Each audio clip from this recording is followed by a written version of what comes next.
स्वाति और विहान एक दूसरे से बहुत प्यार करते हैं और एक दूसरे से शादी करना चाहते हैं। दोनों के घर वालों को भी ये रिश्ता पसंद है, इसलिए दोनों बहुत खुश हैं और शादी की तैयारियों में लगे हुए हैं। स्वाति विहान को देखकर गुनगुनाने लगती है, मिले हो तुम हमको बड़े नसीबों से, चुराया है मैंने किस्मत की लकीरों से।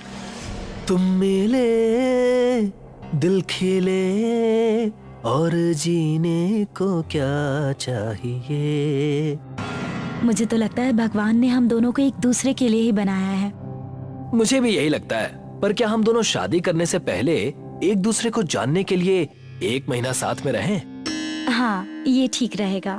एक दूसरे को सही से जानने के लिए एक दूसरे के साथ वक्त बिताना जरूरी है। तुम कोई गेस्ट हाउस देख लो, मैं घर वालों से बात कर लेती हूँ। विहान एक गेस्ट हाउस में रूम बुक करता है और स्वाति के साथ वहाँ रहना शुरू करता है। वैसे तो गेस्ट हाउस एक बहुत ही सुनसान जगह पर है, पर गेस्ट हाउस के पास में ही एक बहुत बड़ा जू है। अरे वाह, तुमने तो बहुत ही खूबसूरत जगह ढूंढी है। अब इतनी खूबसूरत लड़की के साथ रहना है तो जगह भी खूबसूरत देखनी पड़ेगी ना। तुम बातें बहुत अच्छी कर लेते हो। जिंदगी भर मुझे इसी तरह अच्छे से रखोगे ना? हाँ हाँ, क्यों नहीं, बस तुम मेरा साथ कभी मत छोड़ना। स्वाति और विहान दोनों एक दूसरे के साथ रहना शुरू करते हैं और एक दूसरे को जानने की कोशिश करने लगते हैं। दोनों घूमने के लिए जू में जाते हैं। अरे वाह, कितने प्यारे कबूतर हैं। मन तो करता है कि इनको अपने साथ ही ले जाऊं। प्यारे हैं, इसीलिए किसी की नजर लग गई है इन्हें साहब। मतलब हमारे कबूतरों को। कल से कई सारे कबूतर गायब हो गए हैं। अरे यहीं कहीं होंगे, आप खामखा इतने परेशान हो रहे हैं। नहीं साहब, बहुत ढूंढा हमने पर कहीं नहीं मिले। आज तक कभी भी इस तरह से कबूतर गायब नहीं हुए थे, सिवाय तब के जब इस जगह पर एक प्रेत आत्मा का प्रकोप हुआ करता था। प्रेत आत्मा? ये क्या बकवास है? आज के इस मॉडर्न जमाने में भी आप इन सब चीजों में बिलीव करते हो? जब अपनी आंखों के सामने से जानवर गायब होता देखिएगा ना, तो आपको भी भरोसा हो जाएगा मैडम। स्वाति और विहान जू में घूमने के बाद अपने रूम के लिए निकल पड़ते हैं। रात काफी हो चुकी है, इसलिए दोनों ही घर पर आने के बाद गहरी नींद में सो जाते हैं। दूसरी तरफ चौकीदार को जू में एक काला साया घुसता हुआ दिखाई देता है। कौन है वहाँ पर? मैं पूछता हूँ, कौन घुसा है इतनी रात को जू में? वो साया चौकीदार की बात को अनसुना करके सीधे कबूतर खाने की तरफ चला जाता है और वहाँ से कबूतरों को निकालकर खाने लगता है। तभी चौकीदार वहाँ पर आ जाता है। चौकीदार देखता है कि वो किसी औरत का साया है जिसके लंबे धारदार दांत हैं। वो अपनी टॉर्च से उस साए पर लाइट मारता है और जोर से चिल्लाता है, छोड़ दो कबूतरों को, नहीं तो मैं अपनी लाठी से तुम्हारी गर्दन तोड़ दूंगा। मैं कहता हूँ छोड़ दो। वो चुड़ैल जब कबूतरों को नहीं छोड़ती तो वो अपनी लाठी से उसके सिर पर वार करता है। यहाँ पर हो रहे शोर शराबे से गेस्ट हाउस की लाइट जल जाती है, जिसे देखकर वो पिशाचिनी वहाँ से भागने लगती है और वो गेस्ट हाउस की तरफ भाग जाती है। चौकीदार उसके पीछे पीछे गेस्ट हाउस तक पहुँच जाता है और विहान का कमरा खटखटाता है। उठ जाइए साहब, आपके रूम में खून पीने वाला पिशाच घुस गया है। चौकीदार की आवाज सुनकर विहान उठकर बाहर आता है। कहाँ है पिशाच? रूम में तो मेरे और स्वाति के अलावा और कोई नहीं है। लगता है आपको कोई गलतफहमी हुई है। नहीं साहब, मैंने अपनी आंखों से देखा है, वहाँ कोई औरत जैसा ही था। कहीं आपकी होने वाली बीवी तो। तुम पागल हो गए हो क्या जो इस तरह की बातें कर रहे हो? स्वाति प्योर वेजिटेरियन है और वैसे भी उसने 1 महीने का व्रत रखा है मेरे लिए। अब बोलने से पहले थोड़ा सोच तो लिया करो। इन दोनों की बातें सुनकर स्वाति बाहर आ जाती है। चौकीदार उसको शक की नजर से देखता है। आप प्लीज यहाँ से चले जाइए, वैसे भी रात बहुत हो चुकी है। हम कल आकर आपसे मिलते हैं। चौकीदार वहाँ से चला जाता है विहान और स्वाति अपने कमरे में सोने के लिए चले जाते हैं। रात बहुत हो चुकी है, इसलिए चारों तरफ घोर अंधेरा छाया हुआ है। चौकीदार जैसे ही जू के पास पहुंचता है, वो काली परछाई भी उसके पीछे पीछे जू में चली जाती है और उसको दबोच लेती है। छोड़ो मुझे, छोड़ दो, मैंने क्या बिगाड़ा है तुम्हारा, मुझे मत मारो। वो पिशाचिनी चौकीदार के गले पर अपना नाखून गड़ा देती है। अगले दिन सुबह चौकीदार की लाश पर मक्खियां भिनभिनाती हुई मिलती है। बाप रे, इस बेचारे का क्या हाल कर दिया किसी ने। लगता है इसकी बात में कुछ तो सच्चाई थी, तभी किसी ने इसको इतनी बेरहमी से मारा है ताकि उसका सच सामने ना आए। छोड़ो, रहने दो, हमें इस मैटर में नहीं पड़ना चाहिए। वैसे भी मुझे बहुत सारे काम हैं। चलो घर चलते हैं। स्वाति चौकीदार की लाश को बहुत ही मिस्टीरियस नजरों से देखती है। चलो यहाँ से चलते हैं, वैसे भी पुलिस आने वाली होगी, बेमतलब हमें इस मैटर में इन्वॉल्व होना पड़ेगा। विहान और स्वाति वहाँ से चले जाते हैं, पर अब स्वाति के बिहेवियर में कुछ बदलाव आ जाते हैं। वो खाना खाना छोड़ देती है। ये देखकर विहान को स्वाति पर शक हो जाता है। वो एक रात सोने का नाटक करता है और देखता है कि स्वाति रात को उठकर कहीं जा रही है। उसका पहनावा और शरीर पूरी तरह से बदल चुका है। उसके दांत लंबे हो चुके हैं और वो जू की तरफ जा रही है। विहान पुलिस को कॉल करके सब कुछ बताता है और स्वाति का पीछा करता है। रुक जाओ स्वाति, तुम इतनी रात को कहाँ जा रही हो? मैं विहान हूँ, क्या तुम मुझे सुन पा रही हो? स्वाति का बदला हुआ रूप जू के अंदर घुसता है, पर तभी विहान बीच में आ जाता है और इस पिशाचिनी को रोकने की कोशिश करता है। रुक जाओ स्वाति, मैं तुम्हें किसी जानवर को नुकसान नहीं पहुंचाने दूंगा। हट जाओ मेरे रास्ते से, नहीं तो मैं तुम्हें भी मार डालूंगी। तुम ऐसा नहीं कर सकती, मैं तुम्हारा होने वाला पति हूँ, तुम मुझे नुकसान नहीं पहुंचा सकती। मैं काला जादू की सिद्धियां पाने के लिए कुछ भी कर सकती हूँ। हट जाओ मेरे सामने से, नहीं तो मैं तुम्हारी भी बलि दे दूंगी। मुझे किसी भी हालत में 100 बलि पूरी करनी है। 60 जानवरों को तो मैं मार चुकी हूँ। जब विहान उस पिशाचिनी के सामने से नहीं हटता तो वो विहान पर हमला कर देती है, पर इससे पहले कि वो विहान को कुछ नुकसान पहुंचाती, पुलिस वहां पर आ जाती है और उस पर गोली चलाती है। गोली लगने से वो पिशाचिनी अपने नॉर्मल रूप में आ जाती है और स्वाति बन जाती है। स्वाति, तुम ठीक तो हो ना? तुमने इतने जानवरों को मारा, मुझे तो यकीन ही नहीं हो रहा। तुम तो वेजिटेरियन हो ना? तुम तो वेजिटेरियन होने का नाटक करती थी, तुम ऐसा भी करोगी मैं सोच भी नहीं सकता था। उस बेचारे चौकीदार को भी तुमने मार डाला। मैं ये सब हम दोनों के लिए कर रही थी। अगर मुझे काले जादू की सारी सिद्धियां प्राप्त हो जाएंगी तो हम दोनों मिलकर इस दुनिया पर राज करेंगे। लगता है कि ये लड़की कोई साइको टाइप की है, इसको पागल खाने में भर्ती करवाना पड़ेगा। मैं पागल नहीं हूँ विहान, प्लीज मुझे मेंटल हॉस्पिटल मत भेजो। मैं ये सब हम दोनों के लिए ही तो कर रही थी। और लेडी इंस्पेक्टर स्वाति को गिरफ्तार कर लेती है और पुलिस अपनी गाड़ी में स्वाति को मेंटल हॉस्पिटल के लिए ले जाती है। स्वाति को कौन सी बीमारी है? वो जानवरों का खून क्यों पीती है? रात होने पर उसका रूप क्यों बदल जाता है? क्या वो काला जादू जानती है? इन सभी सवालों के जवाब जानने के लिए जुड़े रहिए इस कहानी के अगले पार्ट में हमारे साथ। अमित अपने माता पिता के साथ गांव में रहता था। अमित के पिता शहर के पोस्टमार्टम हाउस में रात में चौकीदारी किया करते थे। एक रात 2 बजे अमित का फोन बजा। हाँ पापा।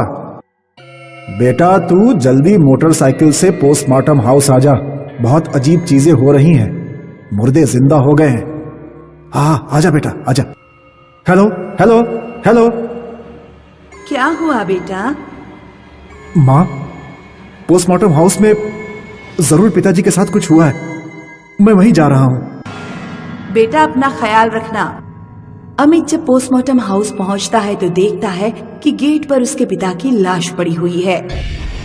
अमित के पिता का पोस्टमार्टम होता है, लेकिन पोस्टमार्टम में डॉक्टर उसके पिता की मृत्यु का कारण नहीं पता लगा पाते। मैंने ऐसा केस पहले कभी नहीं देखा। उनके शरीर पर कोई निशान नहीं है। ना ही ऐसा लगता है कि उन्होंने सुसाइड किया है। अमित के पिता की असमय अचानक मृत्यु होने के कारण अमित को अपने पिता की नौकरी मिल जाती है। बेटा, तू पोस्टमार्टम हाउस के चौकीदार की नौकरी मत कर, वहाँ नाइट शिफ्ट करनी होती है। तेरे पिताजी की तरह तुझे भी कुछ हो गया तो मैं किसके सहारे अपना जीवन बिताऊंगी?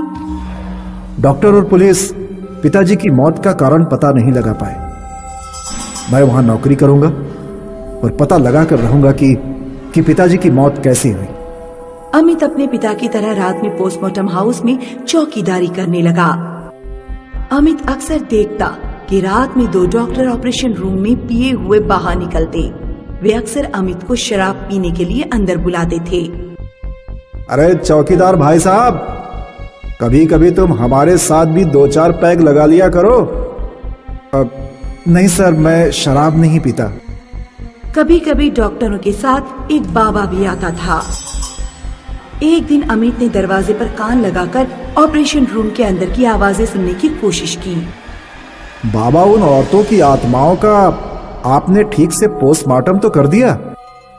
हाँ, लेकिन उनमें से एक औरत का भूत मेरे कब्जे से बाहर है, इसलिए तुम्हें सावधान रहना होगा। जब डॉक्टर और बाबा चले गए तो अमित ऑपरेशन रूम के अंदर गया।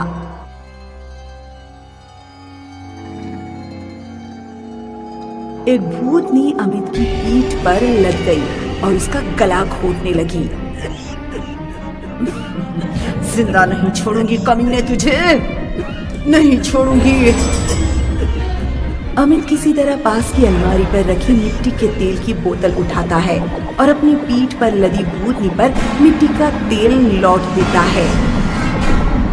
फिर वो अपनी जेब में से माचिस निकालता है और एक तिली जलाकर पीछे भूतनी पर फेंकता है। तब भूतनी गायब हो जाती है। अमित तुरंत रूम से बाहर निकलकर रूम का दरवाजा बंद कर देता है। अगले दिन अमित घर पहुंचकर सारी बात अपनी माँ को बताता है। उस कमरे में जरूर कुछ राज छुपे हुए हैं, लेकिन वहां भूतों का वास है। वो रूम किस काम आता है? उस रूम में ही मुर्दों की चीड़ फाड़ होती है। माँ, क्या तुम किसी अच्छे तांत्रिक या बाबा को जानती हो जो बस इतना कर दे कि जब मैं ऑपरेशन रूम में घुसूं तो कोई भूत प्रेत मेरा कुछ बिगाड़ ना पाए? हाँ, हमारे गांव में पंडित राम प्रकाश शर्मा भूत प्रेतों के बारे में जानते हैं। उस रात अमित पंडित राम प्रकाश शर्मा द्वारा दी गई एक अंगूठी पहनकर पोस्टमार्टम हाउस पहुंचता है। वो ऑपरेशन रूम के अंदर जाता है तो देखता है कि बाबा हवन कर रहा है। पास में दोनों डॉक्टर बैठे हैं और जमीन पर एक महिला का शव रखा हुआ है। अमित, तू यहाँ क्या कर रहा है? बाहर जा यहाँ से। यहाँ ये सब क्या हो रहा है? तुझे जानने की जरूरत नहीं, निकल यहां से बाहर। तेरा बाप फिर भी समझदार था, लेकिन तू तो बिल्कुल गधा है। तभी अचानक औरत का शव खड़ा हो जाता है। पास की अलमारी में ऑपरेशन इंस्ट्रूमेंट रखे हुए थे। औरत का भूत वहां से एक कैंची उठाकर बाबा के गले में फूंक देता है। बाबा तुरंत मर जाता है।